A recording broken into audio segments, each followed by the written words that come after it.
원내부대표 이정희입니다. 구의역 스크린도어 사고 현장을 방문하고 온 과정에 대해서 좀 말씀을 드리겠습니다. 오늘 저는 심상정 상임대표와 노회찬 원내대표, 추혜선 의원과 함께 서울 지하철 구의역 스크린도어 사고 현장에 다녀왔습니다. 정의당 의원단은 사고 현장을 방문한 직후에 인근 병원에서 희생자의 유가족을 만나서 위로의 말씀 또한 전했습니다. 서울 메트로의 사고 경위에 대해서 저희들이 브리핑을 받았는데 사고가 발생하고 나서 통제실로 연락이 가면 그 통제실에서 곧바로 외주 영역업체로 연락이 가고 외주 영역업체 노동자가 관리되지 않은 마스터키를 들고 안전도를 열 수 있도록 하는 굉장히 정말 이렇게 있을 수 없는 허술한 관리 체제였다라는 것이 분명히 좀 밝혀졌습니다. 근데 이 사건과 비슷한 사고가 3년에 3번이나 반복이 되었습니다.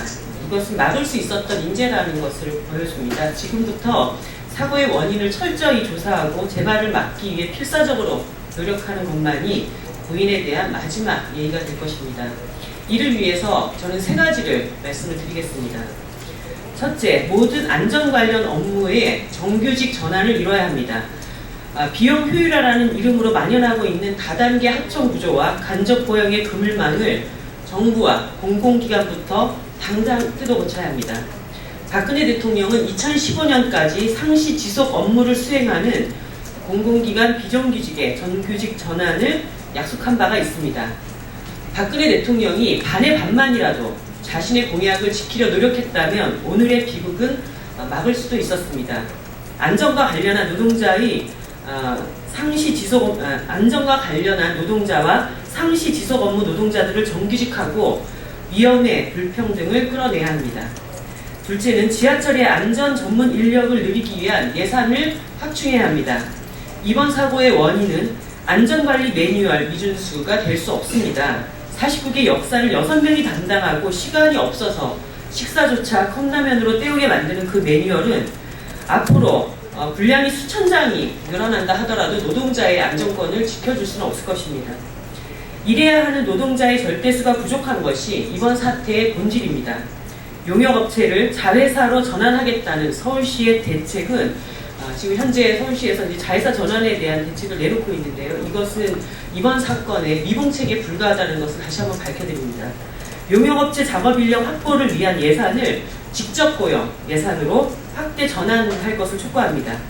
안전관리 업무의 외주화 중단을 약속한 박원순 시장은 당연히 직접 고용을 위한 예산 계획을 밝혀야 할 것입니다.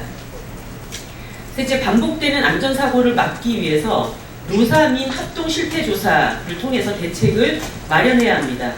작년 8월에 강남역에서 유사사고가 발생한 후에 1년이 채 되지 않았습니다. 스크린도어의 잦은 고장의 원인과 정확한 안전 실태에 대해 노동조합과 사용자인 서울시와 서울메트로 그리고 시민단체가 함께 합동조사하고 대책을 마련해서 재발을 막아야 할 것입니다. 사고가 일어난 서울 지하철 구의역 9-4번 도로에는 추모의 메시지가 가득합니다. 시민들은 이 비극을 개인의 운명이 아니라 사회가 공동으로 치유하는 병이라는 점을 이미 깨닫고 변화를 요구하고 있습니다. 정의당은 그 요구에 부응해서 일하는 사람들의 생명이 존중받는 사회를 만드는 데 앞장서겠습니다. 방금 전 야삼당 원내수석 부대표 공동회견을 통해서 의정활동의 공조 방향을 밝혔습니다. 오늘 야삼당은 세월호 참사, 가습기 살균제, 어버이 연합게이트, 그리고 전간예우 법조비리, 백남기 농민사건 등 5가지 사안에 대한 공조를 약속했습니다만 야삼당이 함께 힘을 모아야 할 일은 이것보다 훨씬 더 많습니다.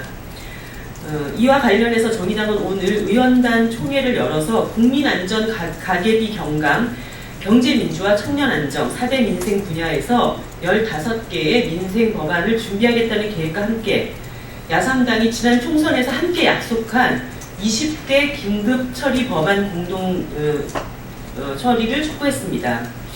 여기에는 오늘 공조하기로 한 5가지 사안은 물론 누리과정 예산 문제나 국정교과서 그리고 청년고용 할당제 등 15가지 시급한 사안이 포함되어 있습니다. 앞으로 이 15가지